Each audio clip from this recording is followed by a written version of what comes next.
Welcome to this machine learning tutorial.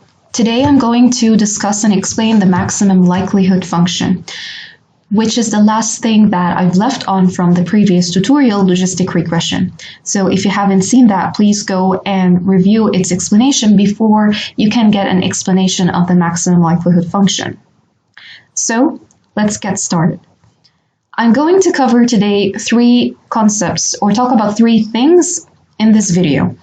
The first thing, as we all know, is that logistic regression is actually a linear model, and it tries to predict a classification outcome of binary type, which is 0 or 1, for example. The second point, which I'm going to cover now in the next slide, is that the linear part of the model predicts something, or an output, which is called the log odds of an instance belonging to class 1. The third point, which is going to be the focus of our presentation, is that the parameters of the model can be estimated by a concept which is called the likelihood function. And what it does is that it predicts the mean of a Bernoulli distribution of each instance. As we can see here, this is the equation or the function of the logistic regression. And this is the linear part of the logistic regression. And what it outputs is a logit of P, which is basically the log of the odds of P. So if we get the log on the other side of the equation, what we get is only the odds of P. And when the log goes on the other side of the equation, it goes as an exponent. So now we have P, the probability of something happening, over 1 minus the probability of this something happening, which basically gets you the probability of not happening. So it's P over 1 minus the P. Is there a way to actually get the probability, which is P of X, from this function? Yes. When we get the P of X on the left-hand side of the equation, and everything goes on the right-hand side of the equation, this is basically our probability, or our function of the logistic equation of something actually happening, or the probability of something actually, or an action being taken. So in here, I'm going to tell you exactly how the algorithm behaves in terms of predicting, or not predicting, actually estimating the coefficients of our equation. So assume we have the three variables. We have the income, the loan amount, and the state. And of course, our intercept, which is the C variable that cuts the y-axis at a certain value. Here we have actually the values of these variables for the income, for the loan, and for the state, and we have the probabilities, the given output of something happening or not. So here we want to say whether when someone takes a loan, whether that person is going to return the amount of this loan or not, whether it's actually going to be repaid back to the bank or not. So here 1 is equivalent to yes, and 0 is equivalent to no. So here we have actually a training set, or a data set, with the variables and the actual output, which is the y. What happened here is that what the algorithm has done is that it calculated the logit, or the logit of P, and the odds, and the probability of that person repaying the loan, and the probability of that person not repaying the loan. So what we wanted to reach at the end from all of these calculations is the probability of someone actually repaying this loan or not, which is that particular column. And how we did so was using that function. P of X is equal to that part, that function. Okay, and we have already stated how we reached the probability of x. So our function at the end was capable of calculating the p. Then we have something which is called the log likelihood.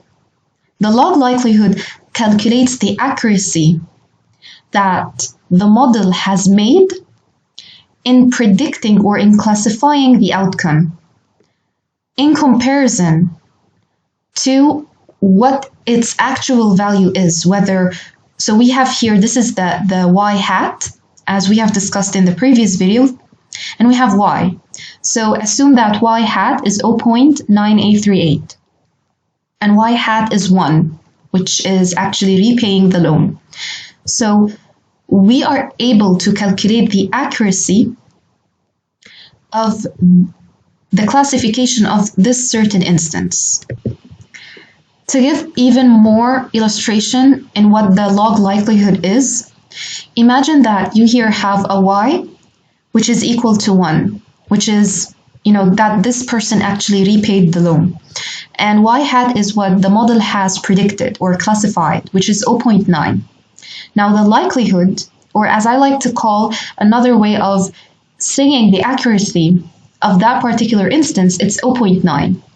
However, when we have a y which is equal to 1, so that says that the person has actually repaid the loan, and we have y hat is equal to 0.1, then this says that the accuracy or the likelihood is 0.1, which is very low, and so on.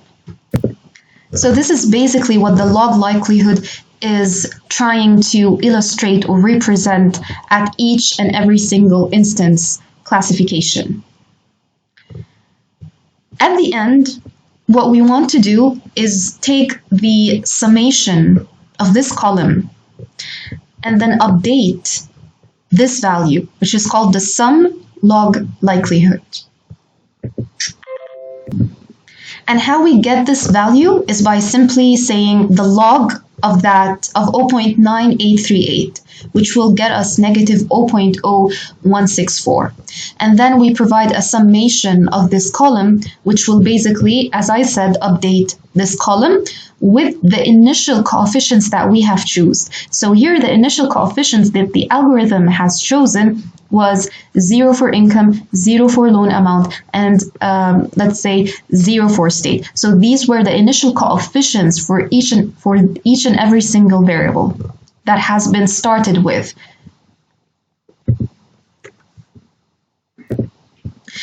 What we actually have done in this particular slide is that each and every single curve illustrates the distribution of the log or the likelihood over this each and every single curve. So each and every single curve demonstrates the distribution of the likelihood using certain coefficients for our variables.